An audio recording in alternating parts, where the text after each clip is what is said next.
მდგარი ამ თვით კომისიაში, ქვეკომისიები, ეს არის ძალთა წარმომადგენლები ჩვენი პარტიის ამ შემთხვევაში მიგახმაურა. გასაგებია, რომ ეს არ მოესწრება, რაც მოესწრება, ბატონო, იმაზე ვიმუშაოთ. ნამდვილად მოესწრება საარჩევნო სისტემის მერი ამას მიიღება, ანუ შესაბამისად, ამით შეიძლება დაიბლოკოს საარჩევნო სისტემის შეცვლის. მოგესალმებით, გვინდა საზოგადოების ყურადღება მივაპყროთ ძალიან მნიშვნელოვან საკითხს, რომელიც ქვეყნის ნორმალური განვითარებისათვის და სტაბილურობისათვის არის პრინციპულად მნიშვნელოვანი. ეს არის ქვეყნის მთავარი კანონის კონსტიტუციის თემა. ყველას ძალიან კარგად მოგეხსენებათ და ჩვენს პარტიას პირადად მე და ჩემს თანამოაზრეებს არაერთხელ გვითქვამს და გამოგვიხატავს ჩვენი პოზიცია იმასთან დაკავშირებით, რომ დღეს საქართველოში მოქმედი კონსტიტუცია არ შეესაბამება საქართველოს ეროვნულ ინტერესებს. ეს არის ჰიბრიდული დოკუმენტი, რომელიც ნამდვილად ნებისმიერი კვალიფიციური იურისტისათვის არის მიუღებელი. ეს არის დოკუმენტი, რომელიც თავის თავში მოიცავს კონფლიქტს ხელისუფლების სხვადასხვა შტოებს შორის. ამის შესახებ მე ვაფრთხილებდი შესაბამის უწყებებს და პოლიტიკურ ძალებს, მაგრამ სამწუხაროდ თავის დროზე არავინ ეს ყურად არ იყო.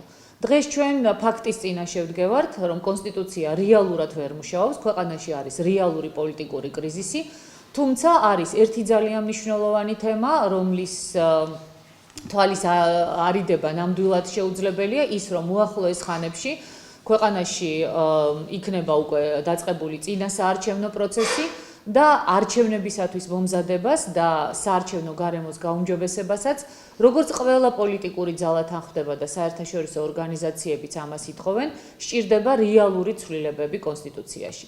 ჩვენ თავიდანვე მივესალმეთ იმას, რომ საქართველოს პარლამენტის თავმჯდომარესთან შეიქმნა კონსტიტუციის გადასინჯვის სახელმწიფო კომისია და ეხლა მინდა გითხრათ, რომ მე დღეს მინდა წარვადგინო საზოგადოების წინაშე ამ კომისიის წევრად გაერთიანებული დემოკრატიული მოძრაობიდან ბატონი დიმიტრი ლორთქიფანიძე.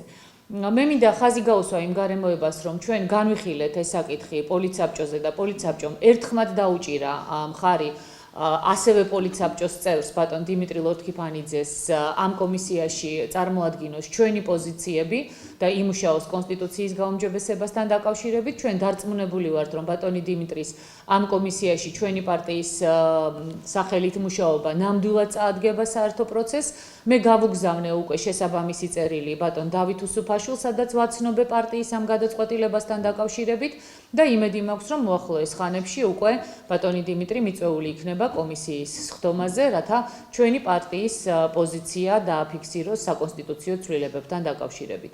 საიდუმლო არ არის, რომ ჩვენ ნამდვილად მიგვაჩნია და ეს ერთადერთი გამოსავალია, რომ ქვეყანას სჭირდება ახალი კონსტიტუცია, თუმცა გასაგებია ისიც, რომ საარჩევნო პროცესი სხვა ვადებს აწესებს, ასე რომ ბატონი დიმიტრი გაითვალისწინებს იმ რეალობას, რომელიც არის და ჩვენ მაქსიმალურად ვიმუშავებთ საკონსტიტუციო კომისიაში იმისათვის, რომ ქვეყანა მიიღოს თუნდაც პირველ ეტაპზე ცვლილებები ძირითად კანონში, რომელიც ძალიან წაადგება ქვეყანაში სტაბილურობას და არჩევნების ნორმალურად ჩატარებას. ეხლა მინდა ვთხოვო ბატონ დიმიტრის თავისი პოზიცია დააფიქსიროს.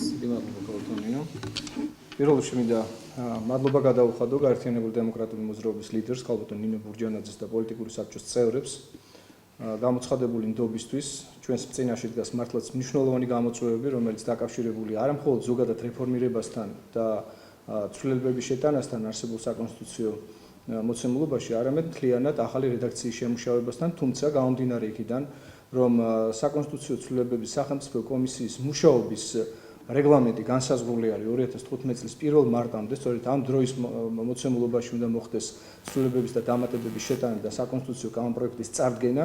ჩვენ ვთვლით, რომ ჩვენი მონაწილეობა და ჩვენთან ერთად უნდა აღნიშნოთ ასევე, რომ კოალიციის კიდევ ერთი წარმომადგენელი ბატონი გია კობახიძე, რომელიც წარმოადგენს წარმოადგენს ამ შემთხვევაში დემოკრატიულ მოძრაობა ერთიან საქართველოს აღნიშნულ კომისიაში. ჩვენი მუშაობა იქნება თანხვედრილი, იქნება მაღალი მარგი ქმედების კოეფიციენტით გამორჩეული და ჩვენს წინაშე არსებულ პრობლემებს შორის საარჩევნო სისტემების განვითარება იქნება სწორედ ის მნიშვნელოვანი საკითხი, რომელთან დაკავშირებითაც ევროპის საბჭოს საპარლამენტო ასამბლეას გააჩნია მნიშვნელოვანი რეკომენდაცია, რომლის თანახმად მოწოდებულია ყველა საქართველოში არსებული პოლიტიკური ძალა ფართო კონსენსუსით ასე ვთქვათ, გაერთიანდეს იმ იდეის გარშემო, რომ შეიცვალოს საარჩევნო სისტემა და ჩამოყალიბდეს პროპორციული რეგიონალური საარჩევნო სისტემა. ეს არის ძალიან მნიშვნელოვანი საკითხი და ჩვენ ვფიქრობთ, რომ ჩვენი მონაწილეობა ასევე უზრუნველყოფს ამ მნიშვნელოვანი პოლიტიკური საკითხის გადაწყვეტას. თქვენ ქალბატონო ნინომ ბრძანა და კიდევ ერთხელ უნდა აღინიშნოს ის, რომ 2010 წელს მიღებული ურთიერთგანსხვავებული პოლიტიკური სისტემების გიბრიდი დღეს როგორ მუშაობს, თქვენ ძალიან კარგად ხედავთ.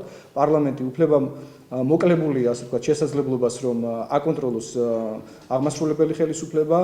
პრეზიდენტი არამედ თუ საგარეო უმაღლესი წარმომადგენლობითი ფუნქციით ვერ სარგებლობს, არამედ საერთოდ გასულია მომსახურების არიდან ხშირ შემთხვევაში კომუნიკაციის არარსებობისა და კონკურენტულ რეჟიმში ურთიერთობის გამო აღმასრულებელ ხელისუფლებასთან.